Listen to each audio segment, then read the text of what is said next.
Lev Tolstoy. İnsanı yaşadan nədir? 6-cı hissə. 1 il, 2 il deyə artıq 6 ildən çox idi ki, Mikhail Semyonun yanında yaşayırdı. Heç dəyişməmiş, əvvəldən necə idisə elə də qalmışdı. Heç yerə çıxmır, lazım olmadıqca danışmırdı. Hətta bu müddət ərzində sadəcə 2 dəfə gülümsəmişdi. Birincisi Matryona'nın ona yemək verdiyi zaman olmuşdu. İkincisi də bəyə baxarkən. Semyon işçisindən çox razı idi. Haradan gəldiyini, kim olduğunu da soruşmurdu daha. Bircə çıxıb getməyindən qorxurdu.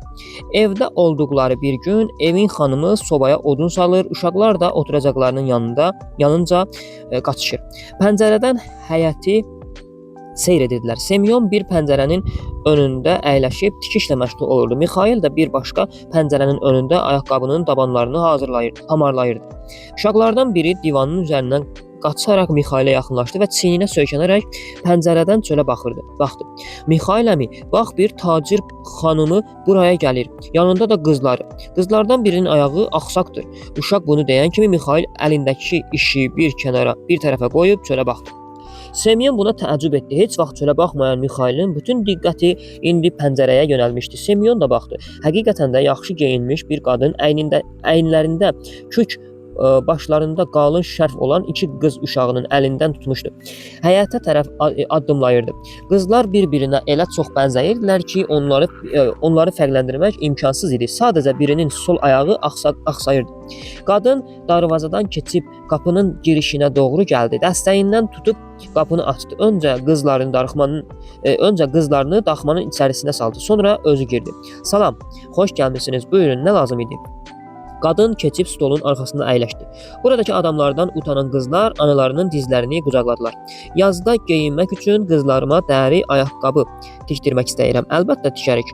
Bu günə qədər heç belə balaca ayaqqabı tikməmişik, amma hazırlaya bilərik. Üstünə bant vura bilərik, ya da içəridən astar tikərik. Baxın, bu da mənim ustam Mikhail. Semyon özünü çevirib Mikhailə baxdı. O işini gücünü atıb diqqətli nəzərlərlə qızlara baxırdı. Semyon buna çox təəccübləndi. Sözün düzü, qızlar olduqca sevimli, şirin idilər. İri qara gözləri, tombul qırmızı yanaqları, gözəl kürkləri və şərfləri vardı. Amma Semyon yenə də Mikhailin qızlara onları tanıyırmış kimi baxmağına bir məna verə bilmədi. Elə həmin vəziyyətdə qadınla söhbət edib razılığa gəldi. Növbə çatdı ölçü götürməyə. Qadın ayağı axsayan qızını qaldırıb dizinin üstünə oturtdu. Bundan 2 ölçü götürün. Axsayan ayağına 1, digərinə 3 çəkmə tikin. Əkiz olduqlarına görə ayaq ölçüləri də eynidir. Necə olub ki, belə axsaq qalıb? Necə də gözəl qızdır. Anadan gəlmədirmi? Deyə soruşdu. Yox, anası əzib. Matryona qadının və uşaqların kim olduğunu bilmək istədiyindən sən onların anası deyilsənmi? Deyə sual verdi. Doğma anaları deyiləm. Qan qohumluğumuz da yoxdur. Onları övladlığa götürmüşəm. Qanımdan, canımdan deyirlər. Amma necə də qoruyursan onları.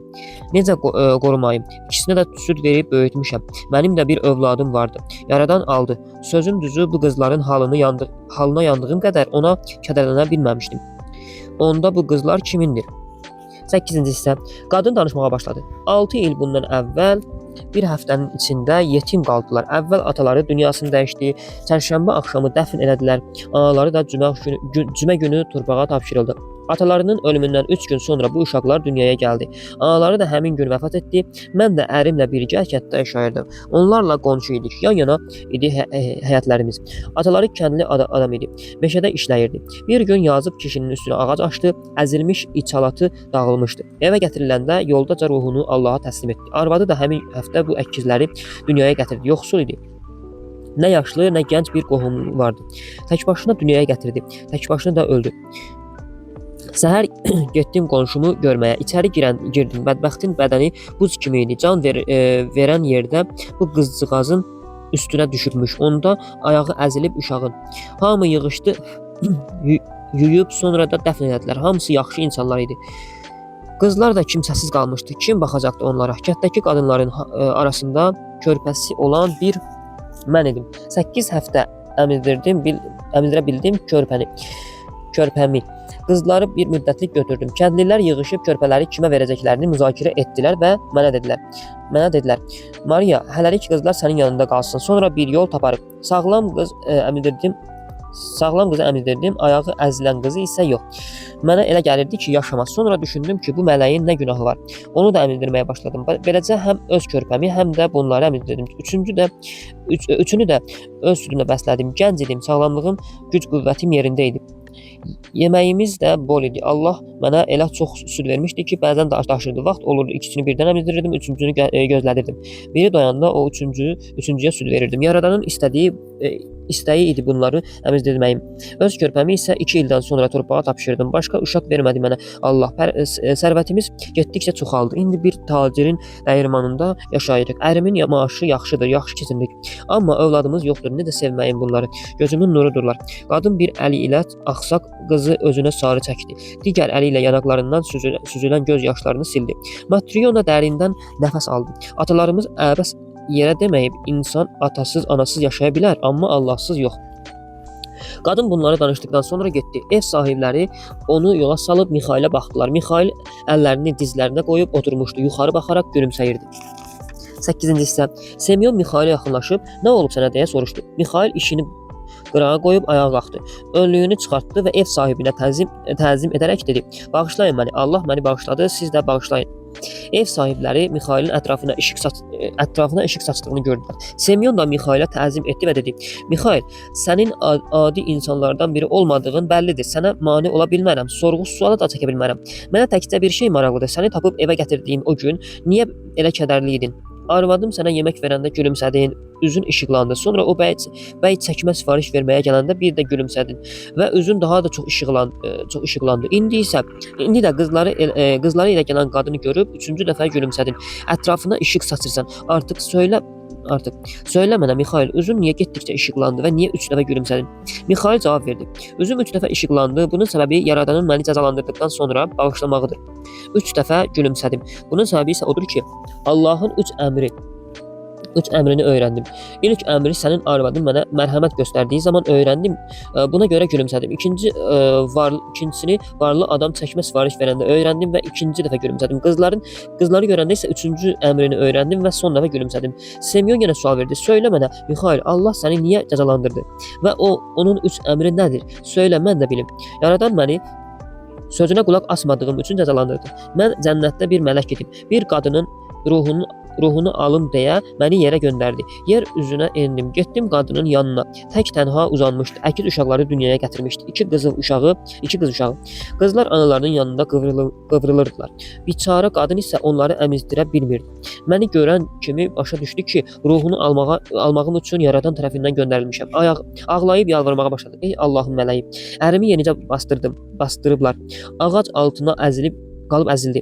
Uşaqlarıma baxacaq nə bacım, nə xalam, nə anam var. Alma canımı, izin ver uşaqlarımı bəsləyib böyüdüm. Öz ayaqları üzərində dayandıqlarını görüm. Uşaqlar ata-anasız yaşaya bilməzlər. Qadının sözünə qulaq asdım. Uşaqlardan birini döşünə verdim. Digərini də qucağına qoydum.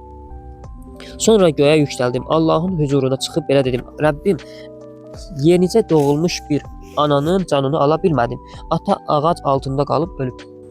Ana əkiz uşaq dünyaya gətirib canını almayım deyə yalvarıb yaxardı. İzin ver uşaqlarımı bəsləyib böyüdüm, öz ayaqları üzərində dayandıqlarını görüm. Uşaqlar ata-anasız yaşaya bilməzlər. Yaradan mənə cavab verdi: Get qadının canını al və bu 3 əmri yaxşı öyrən. İnsan nəyə sahibdir, insana nə verilməmişdir və insanı yaşadan nədir? Yalnız bunları öyrənəndən sonra göylərə qayıda biləcəksən. Beləcə yer üzünə qayıdıb qadının canını aldım. Uşaqlar qadının döşündən ayrıldı. Cansız vücudu yatağa düşüb qızlardan birini əzdi. Ayağı o vaxt şikəst oldu qızın. Kəndin üzərinə yüksəldim. Qadının ruhunu Allaha təslim etməyə aparırdım ki, küləyə tuş gəldim. Qanadlarım qopdu. Ruh tək başına yüksəldi Allaha. Mənsə yer üzünə yolun kənarına düşdüm. 9-cu hissə. Semyon və Matriona yanlarında qalan, yedirib geyindirdikləri, birgə yaşadıqları bu adamın kim olduğunu başa düşəndə heyrət və sevincdən göz yaşları tökməyə başladılar. Mələk sözünə davam etdi. Tarlada çılpaq və tək başına qalmışdım. Əvvəllər İnsanlara aid ehtiyacları, soyuğu, aclığı bilmədiyim halda indi çevrilib insan olmuşdum. Az idim, soyuqdan donurdum. Nə eləyəcəmi də bilmirdim. Kiçik bir kilsə gördüm, sığınmaq istədim. Qapıları kilidli idi, içəri girə bilmədim. Küləkdən qorunmaq üçün kilsənin arxa divarına söykənib oturdum.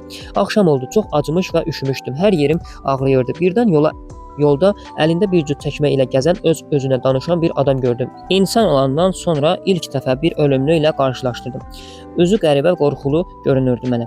Başımı başqa səmtə çevirdim. Adam öz-özünə danışır, qışın soyuğunda nə geyinəcəyini, arvad uşağını nə ilə doyuracağını düşünürdü. Həmin an fikrimdən keçirdim. Mən soyuqdan və aclıqdan şikayətlənirəm. Bu biçara adam arvadını soyuqda necə qoruyacağını, uşaqlarını nə ilə doyuracağını fikirləşir. Kömək istəyə bilmərəm. Məni görən kimi üzünü turşutdu adam. Görkəmi daha da qəribə oldu. Keçib getdi yanımdan. Artıq ümidimi üzmüşdüm. Birdən adam geri gəldiyini sezdim, lakin onun bayaqki adam olub olmadığına əmin değildim. Onun üzündə ölüm vardı, amma indi həyat işığı gəlmişdi üzünə və bu üzdə Yaradanın nurunu gördüm. Yanıma yaxınlaşdı, geyindirib evinə apardı. Evə çatanda arvadı bizə qarşıladı və deyinməyə başladı. Qadın kişidən daha qorxulu görünürdü. Danışdıqca ağzından ölüm havası əsir, nəfəsimi kəsirdi. Evdən qovmaq, soyuğa atmaq istəyirdi məni. Soyuğa atılsam öləcəyimi bilirdim. Sonra əri ona Allahı xatırlatdı və qadın birdən dəyişdi. Bizə yemək verəndə baxışlarımız toqquşdu. Ölü ruhundan xilas olmuşdu artıq qadın. Üzündə həyatı və Yaradanın nurunu görə bilirdim. Həmin an Allahın ilk əmrini xatırlatdım. İnsanın nəyə sahib olduğunu öyrən. İnsanın sevgiyə sahib olduğunu öyrəndim. Yaradanın mənə söylədiklərindən birincisini öyrəndiyim üçün sevindim və ilk dəfə gülümsədim. Lakin hələ öyrənməli olduqlarım vardı. İnsana nəyin verilmədiyini və insanı yaşadanın nə olduğunu. Sizinlə yaşayalı bir il olmuşdu. Bir gün bir adam gəlib bir il boyunca sökülüb dağılmadan geyinə biləcəyi çəkmə istədi. Ona baxarkən arxasında yoldaşımı, ölüm mələyini gördüm. Məndən başqa heç kim görmədi onu. Başa düşdüm ki, bu varlı adam gün batmadan öləcək. Bir il sonrasını ölçüb bitən bu adamın axşama sağ qalmayacağından xəbəri olmadığını düşündüm.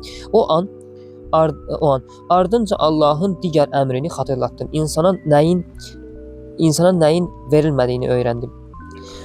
İnsanın nəyin sahib olduğunu bilirdim artıq. İnsana nəyin verilmədiyini də öyrənmişdim. İnsana nəyə ehtiyacı olduğunu bilmək bacarığı verilməmişdi.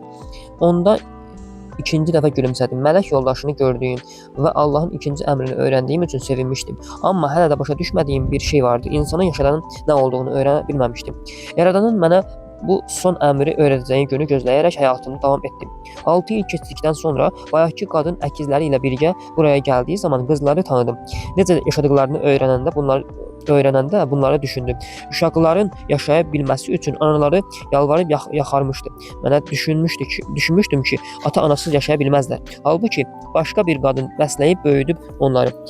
Bir qadının başqasının balaları üçün ağlayıb kədərlənə bildiyini görəndə daxilindəki Allah işığını gördüm və insanın yaşadanın nə olduğunu öyrəndim. Beləcə Yaradanın son əmrini də öyrənmişdim və anladım ki, bağışlanmışam. Buna görə üçüncü dəfə gülümsədim. Mələk bir andaca çılpaq qaldı və vücudu büsbütün nura işığa qərq oldu. Elə işıqlandı ki, ona birbaşa baxmaq mümkün değildi. Səsi elə yüksəldi ki və heybətli oldu ki, sanki gövdəsindən deyil, göy üzündən gəlirdi. Belə söylədi mələk. Öyrəndim ki, insan öz qayğılarını həll etməkdən ötürü yox, içində sevgi olduğu üçün yaşayır. Ana övladlarının nəyə ehtiyacı olduğunu bilməkdən məhrum idi. Varlı adam da bilmirdi nəyə ehtiyacı olduğunu. Heç kimə axşam düşəndə çəkməyə yoxsa ölü başmağın ehtiyacı olacağını bilmək bacarığı verilməmişdi. İnsan olduğum zaman yaşaya bilməyimə səbəb öz cəhdim deyildi. Yoldan keçən bir adamın və arvadının sevgisi, halıma yanmaları və yardımı idi. O kimsəsiz qızlar, onları düşünən insanlar vardı deyə yox. Yad bir qadının qəlbindəki sevgi, mərhəmət və şəfqət səbəbinə həyatda qaldılar. İnsan özünü qoruduğu üçün deyil, içindəki sevgi olduğuna görə yaşaya bilir. Əvvəllər sırf yaşasınlar deyə Allahın insanlara bir can verdiyini zənn edirdim. İndi isə başqa səbəblər də öyrəndim. Anladım ki, insanlara həyat sadəcə yaşamaq üçün bəxş edilmir. Onlar bir-birinin nəyə ehtiyacı olduğunu bilgisindən uzaq yaşayırlar. Bir yerdə yaşaya bilsinlər deyə özləri və digərləri üçün lazım olanları onlara yaradan göstərir. İnsanın yalnız öz həyatı üçün qayğılandığını, bunun naminə yaşadığını zənn edirdim. Halbuki onu yaşadan tək şey sevgi imiş. Qəlbində Allah sevgisi olan insan əslində onu sakin edirmiş qəlbində. Çünki əslində yaradan elə sevginin özü imiş. Mələk Allaha şükür edərkən səsindən daxma titrəməyə başladı. Daxmanın damı ortadan iki yerə bölündü. Yerdən göyə doğru alovdan bir sütun yüksəldi. Semyon arvadı və uşaqları yerə yıxıldı. Mələyin kürəyindən qanadları açıldı və o göyə yüksəldi. Semyon gözlərini açanda gördü ki, daxma əvvəlki vəziyyətindədir və içəridən ailəsindən başqa heç kim yoxdur.